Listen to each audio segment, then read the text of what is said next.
Praise the Lord. ஆண்டவரும் அருமை இரட்சகருமாகிய இயேசு கிறிஸ்துவின் நாமத்தில் நான் உங்களை வாழ்த்துகிறேன். மறுபடியுமாக கர்த்தருடைய பரிசுத்தமுள்ள சன்னிதானத்திலிருந்து கர்த்தருடைய பரிசுத்தமான வார்த்தைகள் மூலமாய் உங்களை சந்திப்பது மிகுந்த மகிழ்ச்சி. ஆண்டவருடைய பெரிதான கிருபையினால் நாம் தொடர்ந்து சத்திய வசனங்களை ஆராய்ந்து வரும்படி தேவன் நமக்கு கிருபை பாராட்டி வருகிறார். இந்த வாரம் முழுவதும் ஒடுக்கினவன் ஒழிந்து போவான் என்கிற தலைப்பிலே அநேக காரியங்களை அறிந்து கொள்ளும்படி கர்த்தர் நமக்கு உதவி செய்தார். பாபிலோன் ராஜா இஸ்ரவேலர்களை ஒடுக்கினான். அந்த பாபிலோன் ராஜாவின் மேல் ஒடுக்கினவன் ஒழிந்து போவான் என்கிற வார்த்தையை சொல்லுங்கள் என்பதை நம் வேதத்தில் வாசித்து அந்த அடிப்படையில் தான் தியானிக்க ஆரம்பித்தோம். பார்வோன் இஸ்ரவேல் ஜனங்களை ஒடுக்கினான், செங்கடலில் அவன் அழிந்து போனான். ஒடுக்கினவன் ஒழிந்து போனான்.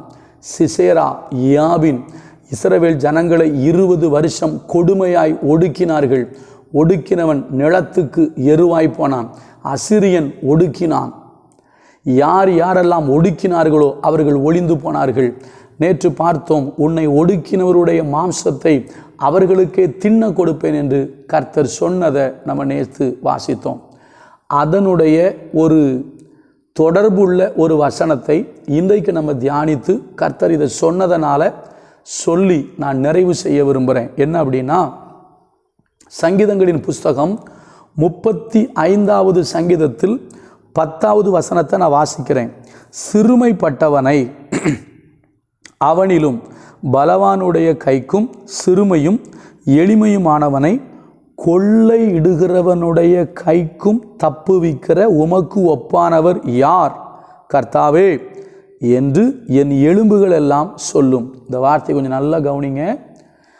எப்படின்னா, சிறுமைப்பட்டவனை அவனிலும் பலவானுடைய கைக்கு, உங்களை விட பலவானா இருக்கிற சத்ருவுக்கும் உங்களை கொள்ளையிடுகிறவனுக்கும் உங்களை தப்புவித்து விடுவித்து பாதுகாக்க கர்த்தரால முடியும். நல்லா கவனிங்க.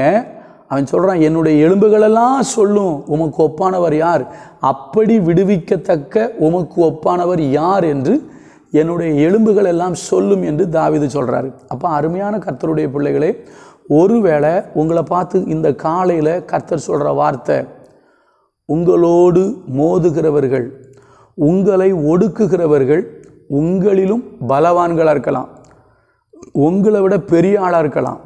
உங்களுக்கு எதிராக வந்திருக்கிற கூட்டம் உங்களை விட பெரிய கூட்டமாக இருக்கலாம், பெருங்கூட்டமாக கூடலாம். பைபிள் சொல்லுது, திரளான கூட்டமாக கூடி என்னோடு எதிர்த்தார்கள் அப்படின்னு போட்டிருக்கு. ஒருவேளை பெருங்கூட்டம் உங்களுக்கு எதிராக இருக்கலாம். உங்களை எதிர்க்கிற மனுஷன் பண பலத்தில் உங்களை விட பெரிய ஆளாக இருக்கலாம், படை பலத்தில் உங்களை விட பெரிய ஆளாக இருக்கலாம், செல்வாக்கில் உங்களை விட பெரிய ஆளாக இருக்கலாம். ஐயா, என்னை விட அவன் பலத்தவனாக இருக்கான், நான் என்ன செய்ய முடியும்னு நீங்கள் கலங்கி நிற்கலாம்.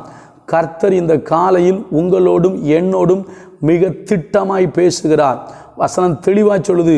நான் மறுபடியும் படிக்கிறேன். சிறுமைப்பட்டவனை அவனிலும் பலவானுடைய கைக்கு, உங்களை விட பலவானாக இருக்கிற உங்கள் சத்ருவின் கையிலிருந்து உங்களை தப்புவித்து உங்களை விடுவிக்க கர்த்தரால் ஆகும் என்று கர்த்தர் இந்த காலையில் சொல்கிறாரு. இதற்கு ஆதாரமாக நான் இன்னும் 2 வசனங்களை படிக்கிறேன். தாவீது சொன்ன வார்த்தையை பாருங்க. சங்கீதம் 18:17 அவர் சொல்கிறாரு. சங்கீதம் 18:17 சொல்கிறாரு, என்னிலும் அதிக பலவான்களாக இருந்த என் பலத்த சத்ருவுக்கும் என்னை பகைக்கிறவர்களுக்கும் என்னை விடுவித்தார். சத்ரு எப்படி இருக்கான்? பலத்த சத்ரு. ஐயா, உங்கள் பிரச்சனை நீங்கள் யோசித்து கூட பார்க்க முடியாத அளவுக்கு பெருசாக இருக்கலாம். உங்களுக்கு எதிராக இருக்கிற சூழ்நிலை உங்களால் நினச்சி கூட பார்க்க முடியாத அளவுக்கு பெருசாக இருக்கலாம். அதையும் தாண்டி போக பண்ண, அதையும் ஜெயிக்க உங்களுக்கு உதவி செய்ய கர்த்தர் வல்லவராக இருக்கிறார். தாவீது மிக தெளிவாக அனுபவித்து எழுதுகிறாரு. இந்த சங்கீதம் 18 என்பது எப்போ தெரியுமா பாடினது? தாவீதினுடைய எல்லா சத்துருக்களுக்கும் அவன் நீங்களாக்கி விடுவிக்கப்பட்ட பின்பு அவன் பாடின சங்கீதம் தான் 18. அனுபவித்து தாவீது சொல்லுகிறார். மறுபடியும் சொல்கிறேன், என்னிலும் அதிக பலவான்களாக இருந்த என் பலத்த சத்ருவுக்கும் என்னை பகைக்கிறவர்களுக்கும் என்னை தப்புவித்தார் அப்படிங்கிறான். அதே போல் இன்னொரு வார்த்தையும் சொல்லி நான் முடிக்கிறேன். கர்த்தருடைய வார்த்தையை சொல்கிறேன். எரேமியா தீர்க்க தரிசன புஸ்தகத்தில் இஸ்ரவேல் ஜனங்களை குறித்து கர்த்தர் சொல்லுவார். படிக்கிறேன் பாருங்க. எரேமியா 31:11. கர்த்தர் யாக்கோபை மீட்டு அவனிலும் பலத்தவனுடைய கைக்கு அவனை நீங்களாக்கி விடுவிக்கிறார். இந்த காலையில் கர்த்தர் உங்களுக்கும் எனக்கும் சொல்கிற செய்தி அதுதான். உங்களை விட பலத்தவர்களாக இருக்கலாம். உங்ககிட்ட மோதுறவங்க, உங்களை ஒடுக்கிறவங்க, உங்களுக்கு கெடுதல் நினைக்கிறவங்க, உங்களுக்கு விரோதமாக தீங்கு செய்கிறவங்க உங்களை விட பலத்தவங்களாக இருக்கலாம். நீங்கள் அவங்கக்கிட்ட மோதவே முடியாத நிலையில் இருக்கலாம். கர்த்தர் சொல்கிறாரு, அப்படிப்பட்ட நபர்கள் கையில் இருந்தும் நான் உன்னை விடுவிப்பேன், நான் உன்னை பாதுகாப்பேன். அப்படி உன்னை ஒடுக்குகிறவர்களும் ஒளிந்து